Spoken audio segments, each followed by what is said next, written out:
की पहली किरण ने विंध्य के घने जंगल को स्वर्णिम से रंग दिया, जहाँ पर पत्ता प्रकृति की प्रार्थना में झूम रहा था और हरि नामक एक साधारण सा लकड़हारा रोज की तरह जंगल में लकड़ियाँ काटने आ रहा था। अरे ये जंगल तो हमारी सुबह की सबसे पहली मुस्कान है। देखो कितना सुंदर है ये। यह मेरा आज तक का सबसे अच्छा जन्मदिन का उपहार है जो मुझे माता प्रकृति ने दिया है। हरि, जंगल का एक सच्चा सेवक, अपनी कुल्हाड़ी को उठाता है, लेकिन उसकी नजरें जंगल की सुंदरता में खोई हुई थी। तभी उसकी पत्नी प्रिया उससे बोलती है, सुनिए जी, आज आपका जन्मदिन है और आप अपनी इस जंगल में खोए हुए हैं। जल्दी घर चलिए, अर्जुन कब से आपका इंतजार देख रहा है। आज तो हम सब मिलकर घर पर ही आपके जन्मदिन का जश्न मनाएंगे। ठीक है भाग्यवान, मैं आता हूँ, तब तक तुम चलो। वैसे अगर आज मेरे जन्मदिन पर तुम्हारे हाथों की बनी मिठाई मिल जाती तो मजा ही आ जाता। क्या तुम मेरे लिए इतना कर सकती हो? आपकी खुशी के लिए तो मैं सितारे को भी जमीन पर ला सकती हूँ, लेकिन उसके लिए आपको पहले घर चलना होगा।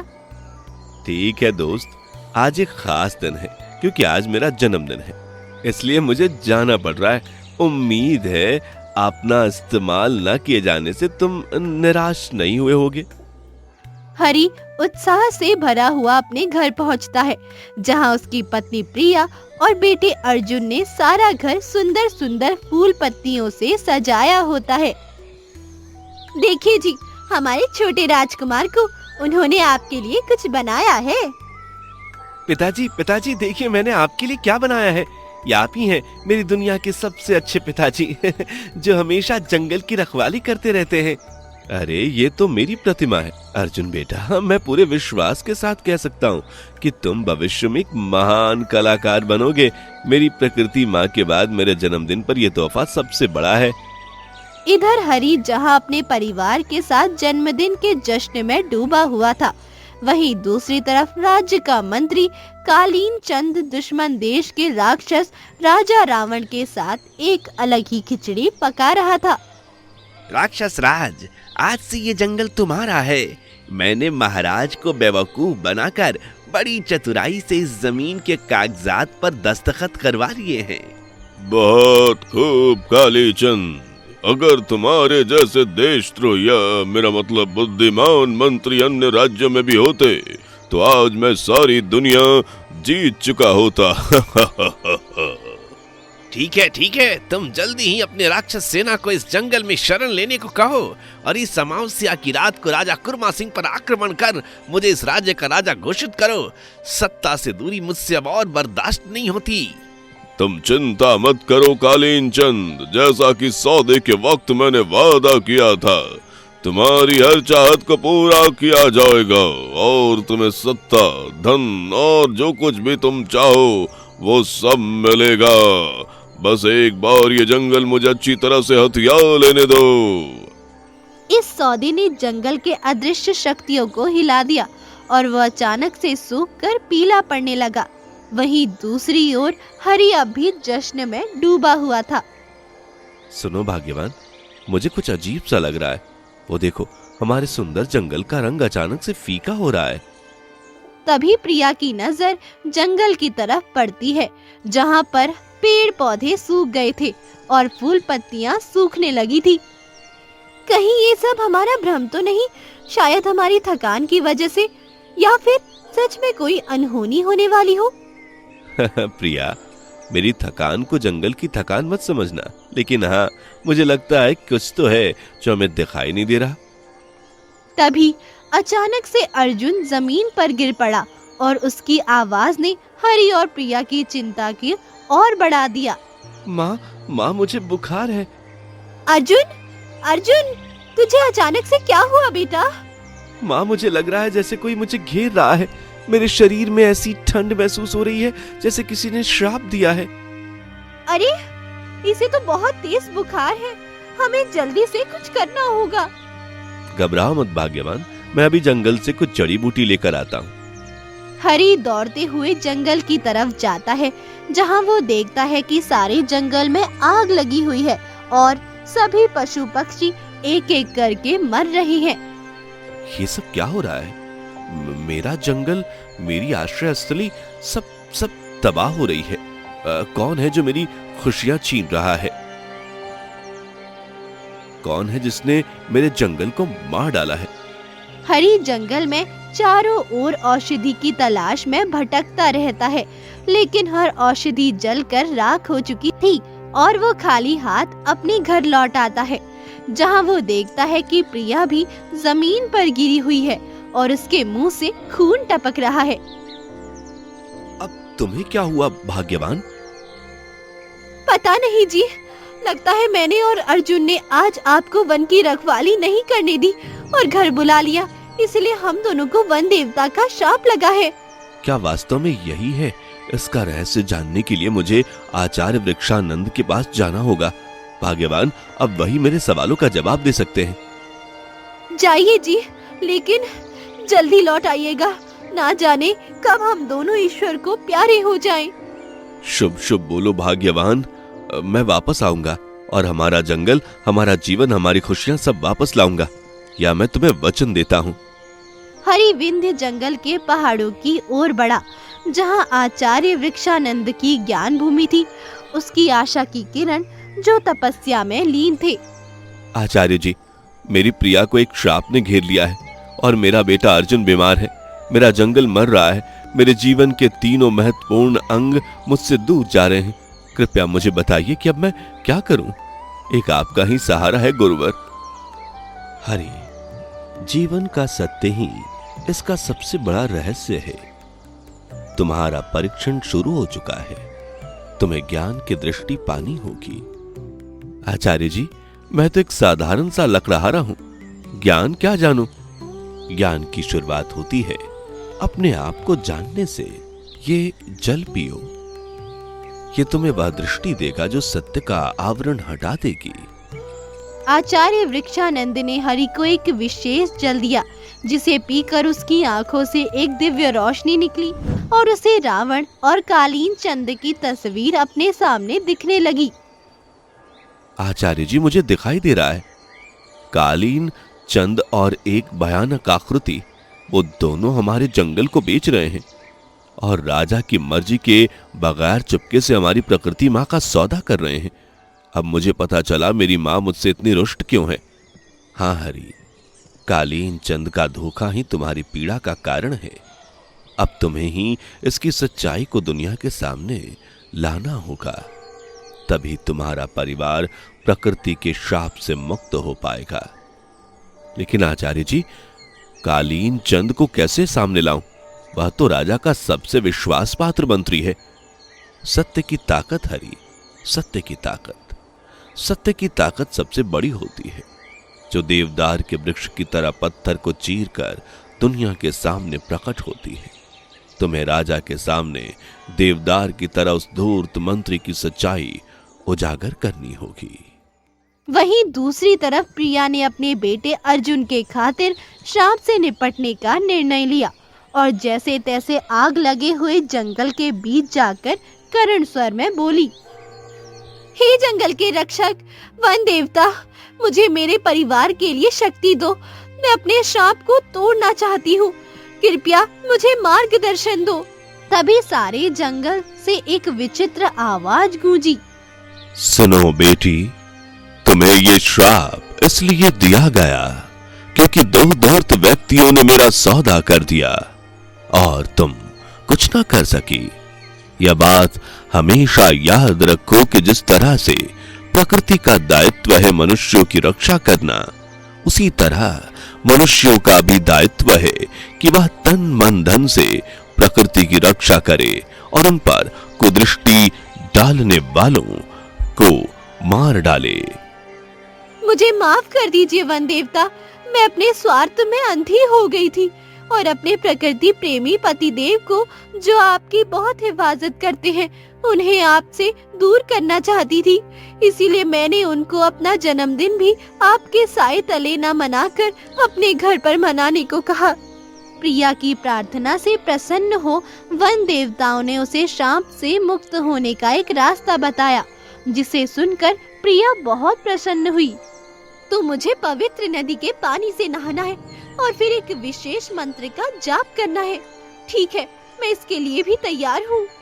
और इस तरह प्रिया ने अपने श्राप का मुकाबला करना शुरू किया और नदी में स्नान कर मंत्र जाप करने लगी। धीरे धीरे प्रिया श्राप से मुक्त हो गई और उसका सारा शरीर फिर से पहले जैसा हो गया और अर्जुन का बुखार भी छूमंतर हो गया। तभी हरि घबराते हुए प्रिया के पास आकर बोला, मुझे सच्चाई का पता चल गया है भाग्यवान। मुझे जल्दी से राज दरबार में जाकर राजा कुर्मा सिंह से राक्षस रावण और मंत्री कालीन चंद की सारी सच्चाई बतानी होगी। जाइए जी, मैं भी अपने और अर्जुन के श्राप को तोड़ चुकी हूँ। अब हम दोनों साथ मिलकर राजा के सामने सच्चाई को लाएंगे और अपने इस प्यारे जंगल को कुछ भी नहीं होने देंगे। तभी अर्जुन मासूमियत से बोला, पिताजी, जब आप वापस आएंगे तो क्या हम फिर से जंगल में खेलेंगे? हाँ बेटा, हम न सिर्फ खेलेंगे बल्कि एक नया जंगल बनाएंगे। तब तक तुम यहीं जड़ी खाओ। यह मुझे आचार्य वृक्षानंद ने दिया है, इससे तुम्हें और आराम मिलेगा। अर्जुन वह जड़ी खाकर चैन की नींद सो जाता है और इस तरह हरि की यात्रा सच्चाई की राह पर एक नए मोड़ पर आई, जहां उसे राज दरबार में चालाक कालीन चंद का सामना करना था। इस बीच राजा कुर्मा सिंह के दरबार में एक राजनीतिक खेल चल रहा था। मेरे राज्य में कुछ ठीक नहीं लग रहा मंत्रीवर। क्या आपने हमारे राज्य के सबसे सुंदर जंगल विंध्य में आग लगने की खबर सुनी है? महाराज, ये सब अफवाहें हैं। विंध्य जंगल में कहीं आग वाग नहीं लगी है। वह तो एक व्यक्ति अंगीठी जला रहा था, उसी में उसका घर जल गया बस। मेरा विश्वास कीजिए, मैं आपके राज्य की रक्षा के लिए हमेशा प्रतिबद्ध हूँ। लेकिन राजा के मन में कुछ संदेह था जो उसे सच्चाई की ओर ले जाने के लिए मजबूर कर रहा था। मैं वह आग देख कर आया हूँ, फिर भी मंत्रीवर मुझसे झूठ क्यों बोल रहे हैं? जरूर दाल में कुछ काला है। मुझे इसकी तह तक जाना होगा। मेरा राज्य, मेरी प्रजा, सब कुछ दांव पर है। राजा कुर्मा सिंह इसी उहापोह में फंसा हुआ था कि तभी हरि आचार्य वृक्षानंद की दृष्टि से प्राप्त सत्य के साथ राज दरबार में प्रवेश करता है। महाराज, मैं हरि एक साधारण लकड़हारा आपके सामने एक अन्याय की बात लेकर आया हूँ। हमारा विंध्य जंगल जो हमारी आत्मा है, उसे आपके मंत्री कालीन चंद ने दुश्मन देश के एक राक्षस राजा रावण को बेच दिया है। हरि, तुम्हारी बातों में कुछ सच्चाई लगती है। मैं इसकी जांच जरूर करूंगा। महाराज, ये सब झूठ है। ये लकड़हारा बस मुझे फंसाने के लिए ऐसा कर रहा है। महाराज, मैंने स्वयं महान संत आचार्य वृक्षानंद से प्राप्त दिव्य दृष्टि की मदद से इस लालची मंत्री को यह सौदा करते हुए देखा है। आप आज्ञा दे तो मैं आपको दिखा सकता हूं जो मैंने देखा है। ये सुन कालीन चंद ठिठक कर रह जाता है। अब सत्य और झूठ की लड़ाई शुरू हो चुकी थी। महाराज, ये सब षड्यंत्र है। मेरे वफादारी पर शक करना राज्य की अस्थिरता को बढ़ाएगा। मुझे तो यह लकड़हारा उस राक्षस रावण का आदमी लगता है जो मेरे और आपके मधुर संबंधों में फूट डालना चाहता है। महाराज, यदि मेरी बात झूठी हुई तो मुझे कोई सजा दीजिए, लेकिन अगर सच हुई तो कालीन चंद को सजा मिलनी चाहिए। ठीक है, इस मामले की पूरी जांच होगी और सत्य सामने आएगा। तभी कुछ दिनों बाद जांच के परिणाम सामने आए और राज दरबार में तीखी बहस छिड़ गई। आज मंत्री कालीन चंद की सच्चाई को जानने का समय आ गया है। विंध्य जंगल के बर्बादी का रहस्य जानने का समय भी हमने जांच की है और अब सत्य सामने आएगा। आचार्य जी की दृष्टि से मिली सच्चाई अब सबको दिखाई देगी। महाराज, मैं आपका सबसे निष्ठावान सेवक हूँ। आपने इस साधारण से लकड़हारे की कपोल कल्पित कहानी पर विश्वास कर जांच का आदेश दे मुझे बहुत ठेस पहुंचाई है। बस कालीन चंद, बस। अगर तुम इतने ही सच्चे हो तो मुझे बार बार भावात्मक संबंधों की दुहाई देकर जांच से बचने की कोशिश क्यों कर रहे हो? तुम्हारे शब्दों में कुछ ऐसा है जो मेरे मन को नहीं भाता। हरि, तुम अपना पक्ष रखो। महाराज, मैंने आचार्य वृक्षानंद से जो दृष्टि प्राप्त की है उससे मैंने देखा कि किस प्रकार राजगुरु ने हमारे जंगल को एक अज्ञात भयानक शक्ति को बेच दिया। वह भयानक शक्ति रावण है जो हमारी आश्रय स्त्री को नष्ट कर रहा है और गुप्त रूप से वहां अपने सैनिक बसाकर आपके ऊपर आक्रमण करना चाहता है। मैं आपको अभी दिखाता हूँ। तभी हरि ने अपनी आंखें बंद कर उस दृश्य के बारे में सोचा और अपनी आंखें खोली। तभी उसकी आंखों से एक दिव्य रोशनी निकली और कालीन चंद और रावण के बीच हुए सौदे को सारे दरबार ने देखा। महाराज, ये सब बेहुदा आरोप है। मैं ऐसा कभी नहीं कर सकता। मुझे तो ये कोई लकड़हारा नहीं बल्कि तांत्रिक लगता है, जिसने अपने तंत्र मंत्र की शक्ति से ये मनगढ़ंत दृश्य गढ़े हैं।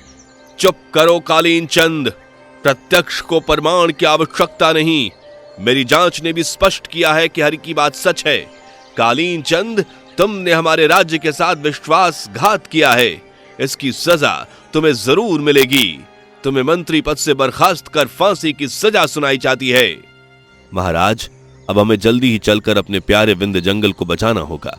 उस रावण के सारे राक्षस सैनिक वहां से अपना डेरा डाले हुए हैं। किसी भी वक्त वो राजमहल पर आक्रमण कर सकते हैं। तुम चिंता मत करो हरि, हम इस जंगल को वापस लेंगे, लेकिन उससे पहले हमें कैसे भी करके उस राक्षस रावण की शक्ति को रोकना होगा। राजा ने एक पवित्र अनुष्ठान की योजना बनाई, जिससे जंगल को फिर से हरा भरा किया जा सके और वन देवता को बुलाया जा सके। हरि, तुम्हें इस अनुष्ठान में मेरा सहायक होना होगा, क्योंकि वन देवता सबसे अधिक तुम्हारे जैसे प्रकृति प्रेमी को ही पसंद करते हैं। लेकिन महाराज, मैं तो बस एक साधारण सा लकड़हारा हूं, जो केवल सूखी लकड़ियों को काटकर अपना गुजारा करता है। लेकिन तुम्हारा हृदय एक योद्धा का है, जन जंगल जमीन प्रेमी योद्धा का। हमें तुम्हारी सादगी और साहस की जरूरत है। अनुष्ठान की तैयारियां शुरू हुई, जहां हरि, प्रिया और राजा एक साथ एक विशाल यज्ञ करते हुए वन देवता का आवाहन कर रहे थे। सुनिए जी, वन देवता तभी प्रकट होते हैं जब उन्हें पूरे विश्वास और श्रद्धा के साथ पुकारते हैं। एक बार वो प्रकट हो जाए, फिर हमारा जंगल, हमारी आत्मा सब बच जाएंगे। तभी अनुष्ठान के दौरान रावण की उपस्थिति महसूस हुई और उसकी भयंकर आवाज जंगल में गूंज उठी। इस जंगल पर अब मेरा अधिकार है। इसे मुझे कोई नहीं छीन सकता। तुम्हारे फूल पत्तियों वाले वन देवता भी नहीं। नहीं रावण, ये हमारा जंगल है, हमारी आत्मा है। तुम्हारा अधिकार यहाँ नहीं चलेगा। हरि ने सही कहा रावण। अब हम सब मिलकर तुम्हारी शक्ति को नष्ट करेंगे। तुम्हारा शासन यहाँ समाप्त हुआ। अब तुम्हें इस जंगल से विदा होकर जाना होगा। तुम सब मिलकर भी मुझे नहीं हरा सकते कुर्मा सिंह, क्योंकि तुम लोग एक साधारण से मानव हो और मैं आसुरी शक्तियों से संपन्न दानव। तभी रावण ने अपने राक्षस सैनिकों की मदद से राजा कुर्मा सिंह, हरि और प्रिया को युद्ध में पराजित कर भयंकर रूप से घायल कर दिया और नन्हे अर्जुन को मारने बढ़ा। देखा, कहा था ना कि तुम सब इंसान मिलकर भी मुझ एक राक्षस को नहीं हरा सकते। खैर, अब मुझे बहुत भूख लगी है। सोच रहा हूँ इस नन्हे बालक को खाकर अपनी भूख मिटा लूं। नहीं रावण, तुम चाहो तो मुझे मार कर खा जाओ, लेकिन मेरे बेटे को छोड़ दो। ओह, लगता है तुम्हें इस जंगल की तरफ अपने बेटे से भी बहुत प्रेम है। तब तो इसे मैं जरूर खाऊंगा। राक्षस रावण अर्जुन को अपने पंजे में जकड़ जैसे ही उसे खाने वाला होता है, तभी सारे जंगल में एक भयंकर शोरगुल होता है और विशालकाय वन देवता प्रकट होकर चीखते हुए बोलते हैं। जो जंगल लाखों लोगों को जीवन देना जानता है, वह किसी का जीवन लेना भी जानता है। रावण, तुम जैसे राक्षसों को मनुष्य भले ही पराजित न कर पाए, लेकिन मुझ जैसा वन देवता अवश्य पराजित कर सकते हैं। तभी वन देवता और राक्षस रावण में भयंकर युद्ध होता है, जिसमें वो रावण और उसकी राक्षसी सेना को मार गिराते हैं और अचानक से जंगल की हरियाली वापस आ जाती है और पक्षियों की चहचहाहट ने माहौल को पहले जैसा ही खुशनुमा बना दिया होता है। हरि, मुझे तुम्हारे ऊपर गर्व है। संसार में ऐसे विरले मनुष्य ही होते हैं जो जंगल और जमीन को बचाने के लिए बड़े राज सत्ताओं से भी और विशालकाय आसुरी शक्ति से भी भिड़ जाते हैं। मेरा आशीर्वाद तुम पर और तुम्हारे परिवार पर सदा बना रहेगा। तथास्तु। ये बोल वन देवता अंतर ध्यान हो जाते हैं वहीं दूसरी तरफ हरि की वीरता और बुद्धि से प्रभावित हो राजा कुर्मा उसे अपना महामंत्री घोषित करते हैं। प्रकृति के प्रति प्यार ने एक साधारण से लकड़हारे की किस्मत ही बदल दी थी।